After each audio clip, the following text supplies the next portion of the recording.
Yeah, I think it was a great accomplishment. The goal was, when we first started this thing, when we got invited to it, was to try to take it one game at a time. And we knew it, we needed to win 3 games to get to Madison Square Garden. And, there was, I think every kid, grows up wanting to play in Madison Square Garden. It's a dream, and that was the motivation behind getting into the NIT. And, when we won the first game, then it's like, let's go for the second one. And, we got some momentum, and now we're here, and, now we're not satisfied. The kids have accomplished one goal to get to Madison Square Garden. Now we want to try to win it, but we can't win it until we win the first game. So all our attention and preparation is towards Xavier. But our guys are really excited. Everybody's excited, the school, the community, and, it should be a great atmosphere down there on Tuesday night. Right. And then just as a follow-up, the Xavier thing, obviously there's a lot of connections here. They're a long time, A10 partner. You beat them for the 2012 title. And then certainly your tie with, having been an assistant there for 7 years. And you mentioned even before this game became a reality that you went to the NIT Final Four with Xavier in '99. What is just that, component of it like for you? Has it kind of come full circle a little bit? Yeah, I don't know. It's been such a long time. It was 2001. So it's been 21 years since I've been at Xavier, and those are great times with great teams and Coach Prosser. And you look back and they were great experiences, but it's a long time ago. I know I was there, and since then, Xavier's always been one of the power teams in the Atlantic 10, and when they left, they became one of the elite teams in the Big East. But there's 21 years is a long time. I'm pleased that I'm here and that I'm going to be able to coach our team in Madison Square Garden. That's the exciting thing. It's, for the players, you dream about playing in Madison Square Garden. And as a coach, you do as well. That's the mecca of basketball, both professionally and in college and collegiate. So we're all excited, and, hopefully we're prepared and we do a great job in preparation and we can play well on Tuesday. Right. And then just one more, not to monopolize the time here, just quickly with Xavier, they part ways with their coach after that first NIT game, and then they lose their point guard in the second NIT game. And they persevere. What have you seen that's just kind of allowed them? And really impressive. It tells you, how well the coaching staff has done, what type of kids they have, the character kids. They rallied, and that's really, really impressive for them to lose their coach after the first game and then have their starting point guard go down against Florida and still continue to win. That shows, they're a tight team. They got really quality young men, and it's really impressive. Right. Okay. Thank you. Go to Rachel Lindsay. Hi, Mark. Thanks for joining us this afternoon. Yesterday, you talked on the radio about your team's decision to play in the NIT. Kind of how did that shake out? And what was it like to get kind of the unanimous, I'm having mute issues. What was it like to get the unanimous go-ahead for your team to say, yeah, we want to do this. We want to play and go to Madison Square Garden? Yeah, it was unanimous with the 5 seniors. Once we had the disappointing loss at St. Louis in DC against St. Louis, we came home that night and I thought we would have, a chance, and no guarantees that we would go have an invitation to the NIT. So I brought the 5 seniors in here.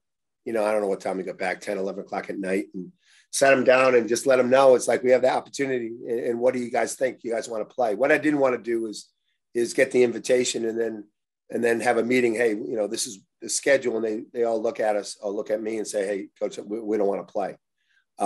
We had it in 2016 when we got snubbed. Our guys, we went to the NIT and our guys weren't really into it, and we didn't play well at all. And I didn't want the 5 seniors. I owed it to the 5 seniors that asked them if they wanted to do it, and I told them that it needed to be unanimous, and I gave them 12 hours or whatever to decide, and they all either text or call me back and says, "Coach, we're in. We want to play." And so I was excited for that, and I think that's one of the reasons why where we are at where we're at is because of they wanted to play. They were motivated. They weren't forced to play. There was something that they look forward to, and I think that's one of the reasons why we've had some success in this tournament so far.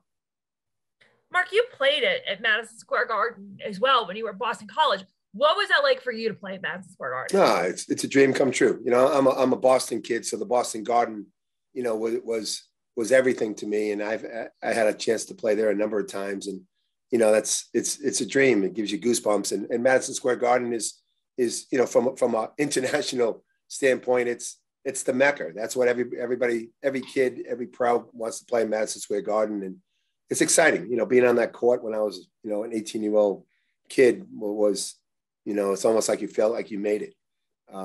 Just an exciting time, and that's what you dream for, and that's what you work hard for, and I'm just excited that our guys are going to have that opportunity on Tuesday to experience something that they'll never forget. You see that the school has already arranged for so many buses to take the students, and when you hear about all the community members who are sending you guys off tomorrow, just how special does that make, and how maybe validating does that make the decision for the 5 seniors to decide to come back and play this tournament? Yeah, I'm not surprised one bit. The support that we're going to get, not from just the students, from the community, from the alums. This is a basketball school, Chucky, and this is their passion.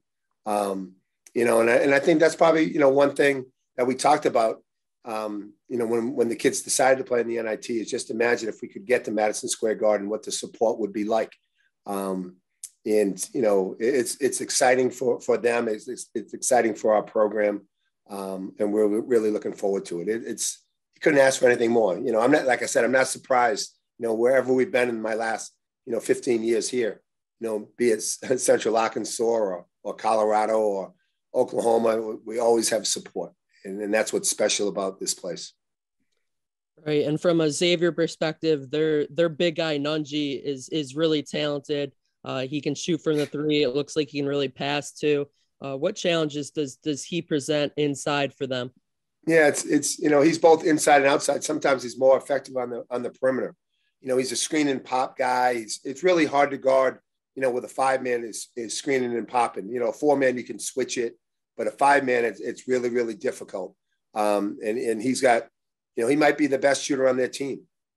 He's 7 feet. You switch it, they take him inside, and he's long, he's athletic, and he's their leading scorer. I think he's their leading rebounder. He's had a heck of a year, transferring from Iowa. He's one of the reasons why they've had so much success, and they're one of the reasons why they're so hard to guard. They got other players, believe me, but you really have to do a good job on that ball screen stuff because he's a screen and pop, and he can knock down that 3 at a high percentage.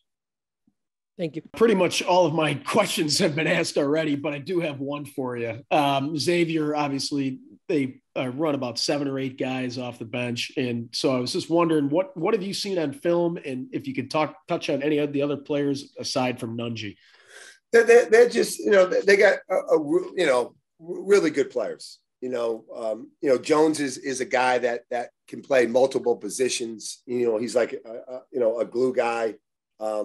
Fremantle is a power forward that plays some 5, and he's strong, he's skilled. He can shoot the 3. Nate Johnson is a 3-man that is really athletic and is a high percentage 3-point shooter. And then the kid Kunkel, with the injury, he's playing more, and he's transferred from Belmont, high skilled, explosive. They got a bunch, and then they bring a lot of big guys off the bench, a lot of length. So good defensive team. They get out in the open court. They got good size. They attack the paint. They're in the Final Four for a reason, and they had a heck of a season. I know at the end they they didn't play as well going down the stretch, and probably the reason why they didn't get into the NCAA tournament. But they're as good as anybody. Fantastic. Thanks so much, and we will see you Tuesday night. Good luck. Thanks. Thanks for the time, Coach. Just kind of going off of Chucky's first question. Obviously, there's a lot of students going down, a lot of alums going down. Just how important will that home court advantage be, that home state advantage, and how important would it be just for the New York City community to kind of rally around you guys on Tuesday? It's really important. Hopefully it's like the RC, down south. The more support we have, the more it helps our guys. We're going to need it. We're playing a really, really good team, and but if we can have that place, packed with Bonaventure people and make it a home court, we have a better chance of succeeding. So really excited, and honored and grateful for the support that we've always gotten. But in particular, on Tuesday night at Madison Square Garden, we're going to need it. And I know the Bonaventure faithful will come through. And as a follow-up, regardless of what happens on Tuesday, you guys have beaten 3 power conference teams in this tournament, 5 overall in the season. Long-term, what does that do for this program? Oh, it validates it. I think, when you can beat teams like, Colorado and Oklahoma and Virginia, and it's on national television, I think it validates our program that we can compete with anybody. It gives our guys confidence, it helps the school. It helps everybody, admissions, when we're on ESPN, you can't put a dollar figure on it, so not only our program, our players, it really helps our university, which is most important. Thank you. Dominic Welch, local guy from Cheektowaga. How has he really grown over the last month, and what kind of role, how important of a role will he play going into the NIT? Oh, he's grown over the last 4 years. He was a guy that came in, out of high school that could really shoot the ball and scored a lot of points. But, he's leaving here, scoring over 1,000 points, getting 500 rebounds. There's not many people, in this program, in the history of this program have done that. So Dom has been invaluable. And his importance to our team, this year is, we wouldn't have beaten Virginia if we, without him. He's been terrific. Both offensively and defensively. He can rebound, he can switch, he can play multiple positions. Dom has had an unbelievable career, and hopefully he can he can play well then on Tuesday night, because we're going to certainly need him.